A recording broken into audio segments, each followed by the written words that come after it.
Assalamualaikum warahmatullahi wabarakatuh. Kami dari kelompok 3 akan mempresentasikan materi mengenai pilar-pilar pendidikan. Nah, video kali ini adalah sebagai pemenuhan dari tugas mata kuliah Dasar-Dasar Ilmu Pendidikan dengan dosen pengampu Ibu Ismaniar MPD. Langsung saja. Assalamualaikum warahmatullahi wabarakatuh. Perkenalkan, kami dari kelompok 3 akan membuat video tentang pilar-pilar pendidikan. Baiklah, perkenalkan, nama saya Rama Suganda akan membacakan materi pengertian pilar-pilar pendidikan. Pilar artinya tiang penguat dari batu beton. Selain itu, pilar juga diartikan sebagai dasar, induk, dan pokok. Pilar pendidikan adalah sebagai dasar atau pokok untuk mencapai pengetahuan dan pemahaman bagi individu secara fisik dan mental yang bebas dan sadar kepada Tuhan. Jenis-jenis pilar pendidikan. A. Learning to know. Pendidikan pada hakikatnya merupakan usaha untuk mencari agar mengetahui informasi yang dibutuhkan dan berguna bagi kehidupan. Belajar untuk mengetahui, learning to know, berkaitan dengan perolehan, penguasaan, dan pemanfaatan pengetahuan. Belajar untuk mengetahui berimplikasi terhadap diakomodasikannya. Konsep belajar tentang bagaimana belajar, learning how to learn, dengan mengembangkan seluruh potensi konsentrasi pembelajaran, keterampilan mengingat, dan kecakapan untuk berpikir. Contoh-contoh implementasi. Guru memiliki peranan yang sangat penting dalam menentukan kuantitas dan kualitas pengajaran yang dilaksanakannya. Oleh sebab itu, guru harus memikirkan dan membuat perencanaan secara saksama dalam meningkatkan kemampuan belajar bagi siswanya dan memperbaiki kualitas mengajarnya. Konsep learning to know ini menyiratkan makna bahwa pendidikan harus mampu berperan sebagai berikut. A. Guru berperan sebagai sumber belajar. Peran ini berkaitan penting dengan penguasaan materi pembelajaran. Dikatakan guru yang baik apabila ia dapat menguasai materi pembelajaran dengan baik, sehingga benar-benar berperan sebagai sumber belajar bagi anak didiknya. B. Guru sebagai fasilitator. Guru berperan memberikan pelayanan memudahkan siswa dalam kegiatan proses pembelajaran. C. Guru sebagai pengelola. Guru berperan menciptakan iklim belajar yang memungkinkan siswa dapat belajar secara sesama. B. Learning to do. Konsep learning to do terkait bagaimana kita mengadaptasikan pendidikan sehingga mampu membekali siswa bekerja untuk mengisi berbagai jenis lowongan pekerjaan di masa depan. Dalam hal ini, pendidikan diharapkan mampu menyiapkan siswa berkaitan dengan dua hal. Yang pertama, berhubungan dengan ekonomi industri, di mana para pekerja memperoleh upah dari pekerjaannya.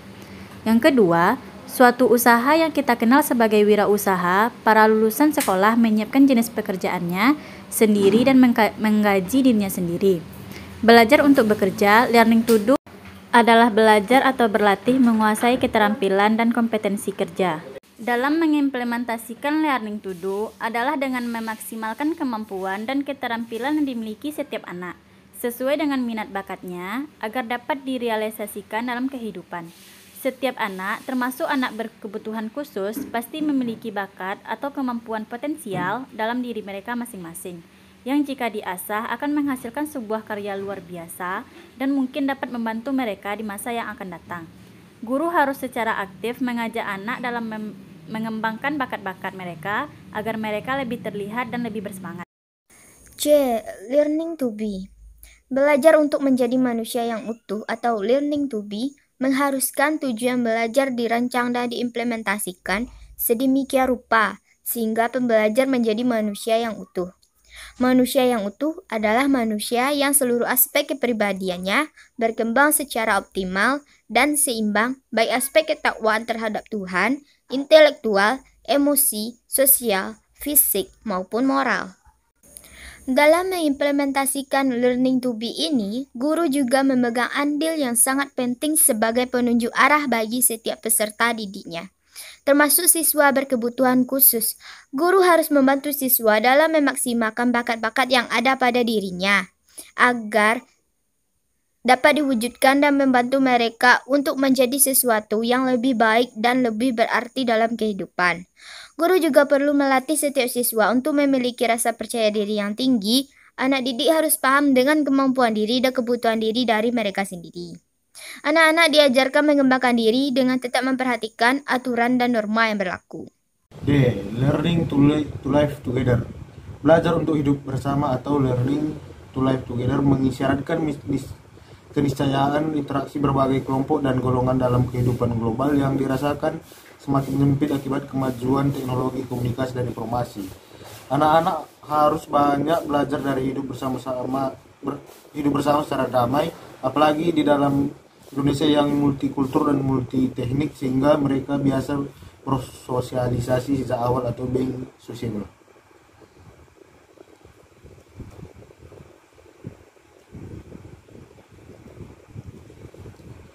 Sebagaimana yang kita ketahui bahwa ada banyak sekali karakteristik anak berkebutuhan khusus dan layanan yang harus mereka terima.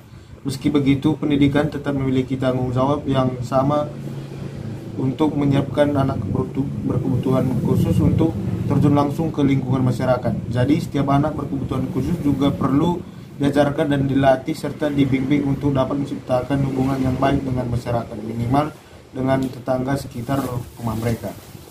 Dalam implementasinya sendiri, untuk anak berkebutuhan khusus adalah setiap guru memiliki peranan yang cukup besar dalam mengajarkan anak untuk dapat hidup dan tumbuh bersama dengan lingkungan masyarakat berkat setiap hambatan yang mereka punya. Sebagaimana yang kita ketahui bahwa setiap anak-anak berkebutuhan khusus memiliki kebutuhan beragam dibandingkan anak-anak pada umumnya, sehingga perlu tenaga ekstra untuk membuat mereka berbaur dengan masyarakat. Namun seorang guru sangat perlu tahu cara dalam menarik perhatian masyarakat dan mau menerima keberadaan anak berkebutuhan khusus.